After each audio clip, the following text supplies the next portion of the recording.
विचरण से हमारे गगन की बढ़ती है शान। खोल दो दरवाज़ा पिंजरे का, देखने दो नीला आसमान, देखने दो नीला आसमान।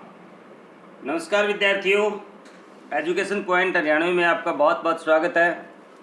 विद्यार्थियों, आज हम कक्षा 7वीं वसंत भाग 2 NCERT सिलेबस की जो आपकी पुस्तक है, ये पहला ही जो आपकी कविता है इसको हम करने जा रहे हैं, जिसका अनुवाद हमने पिछले वीडियो में कर लिया था। यदि किसी विद्यार्थी ने अनुवाद नहीं देखा है तो पिछले वीडियो में जा कर के देख लें। अब अनवरत रूप से आप मेरे साथ बने रहिए। आपका सिलेबस जो है कंप्लीट रूप से मैं करवा रहा हूँ। तो अब उस कविता की प्रश्नोत्तरों को हम करेंगे बिल्कुल आहिस्ता आहिस्ता, धीरे धीरे, वीडियो को बिना स्किप करे देखेंगे। पहला प्रश्न है, हर तरह की सुख सुविधाएं पाकर भी पक्षी पिंजरे में बंद क्यों नहीं रहना चाहता। हर प्रकार की सुख सुविधाएं पाकर भी पक्षी पिंजरे में बंद नहीं रहना चाहते, क्योंकि उन्हें वहां उड़ने की आज़ादी नहीं है। वे तो खुले आसमान में ऊंची उड़ान भरना, नदी झरनों का बहता जल पीना, कड़वी निम्बोरियों को खाना, पेड़ की ऊंची डाली पर झूलना, कूदना, फुदकना, अपनी पसंद के अनुसार अलग अलग ऋतुओं में फलों के दाने चुगना और स्थिज मिलन करना ही पसंद है। यही कारण है कि हर तरह की सुख सुविधाओं को पाकर भी पक्षी पिंजरे में बंद नहीं होना चाहते। अगला प्रश्न है, पक्षी उन्मुक्त रहकर अपनी कौन कौन सी इच्छाएं पूरा करना चाहते हैं।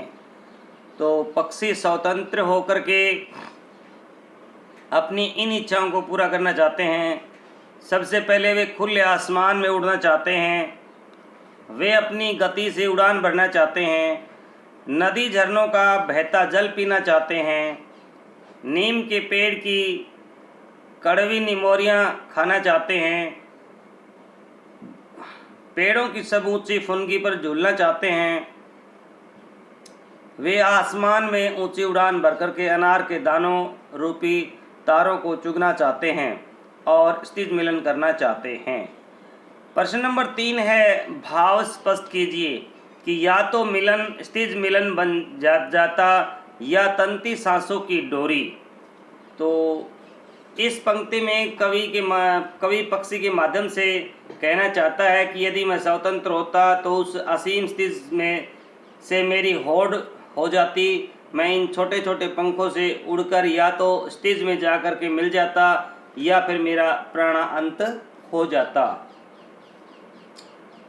अगला जो प्रश्न है, पक्षियों को पिंजरे में बंद करने से केवल उनकी आज़ादी का हनन ही नहीं होता, अपितु पर्यावरण भी प्रभावित होता है। 10 पंक्तियों में अपने विचार लिखने हैं।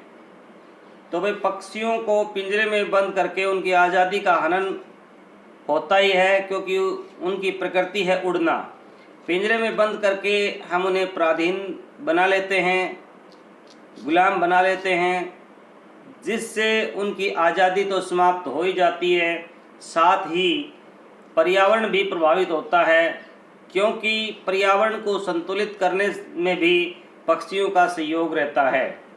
पक्षी आहार श्रृंखला को नियमित करते हैं, जैसे घास को टिड्डा खाता है, टिड्डे को पक्षी खाते हैं, और यदि पक्षी न हो तो टिड्डों की संख्या अत्यधिक हो जाएगी जो फसल को नष्ट कर देंगे। यदि टिड्डे न हो तो घास इतनी बढ़ जाएगी कि मनुष्य परेशान हो जाएगा। छोटे प्रश्न हैं, पिंजरे में पक्षियों को क्या क्या कष्ट हैं। पिंजरे में पक्षी खुले आसमान में उड़ान नहीं भर सकते हैं, नदी झरनों का बहता जल नहीं पी सकते हैं, कड़वी निम्बोरियाँ नहीं खा सकते हैं, फुदक नहीं सकते हैं, अपनी पंखों को नहीं फैला सकते हैं, अनार के दानों रूपी तारों को चुग नहीं सकते हैं। इसके अतिरिक्त पिंजरे में पक्षियों को यह वातावरण नहीं मिलता जिसमें रहने के वे आदि हैं। पक्षियों के सपने और अरमान क्या हैं? पक्षियों का सपना है कि वह वृक्ष की सबसे ऊंची फुनगी पर बैठ कर के झूला झूल लें। उनका अरमान है कि वे नीले आसमान में दूर दूर तक उड़ें, उड़ते हुए आकाश की सीमा तक पहुंच जाएं। इस कोशिश में स्थिति से मुकाबला करते हुए उसका अंतिम छोर ढूंढ निकाले या अपने प्राणों को त्याग दें। भूखे प्यासे में द्वंद्व समास है। इन दोनों शब्दों में के बीच में लगे चिन्ह को समासिक चिन्ह कहते हैं। इस चिन्ह से और का संकेत मिलता है, जैसे भूखे प्यासे, भूखे और प्यासे। इस प्रकार के 10 अन्य शब्द खोज करके हमने लिखने हैं भाई।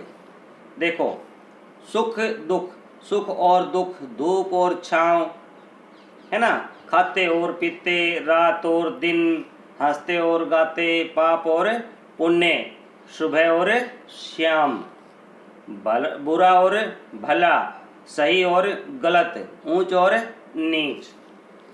तो विद्यार्थियों, ये आपका जो है इस कविता के जो प्रमुख प्रश्न थे, जो एग्ज़ाम की दृष्टि से महत्वपूर्ण है, इनको मैंने करवा दिया है। तो आप इनको अपनी नोटबुक में राइट डाउन भी कर सकते हैं और एक एक करके याद भी कर सकते हैं। तो बने रहिए आप मेरे साथ। अनवर्थ मिलेंगे नेक्स्ट लेसन के साथ, नए वीडियो के साथ। तब तक के लिए जय हिंद, जय भारत, वंदे मातरम।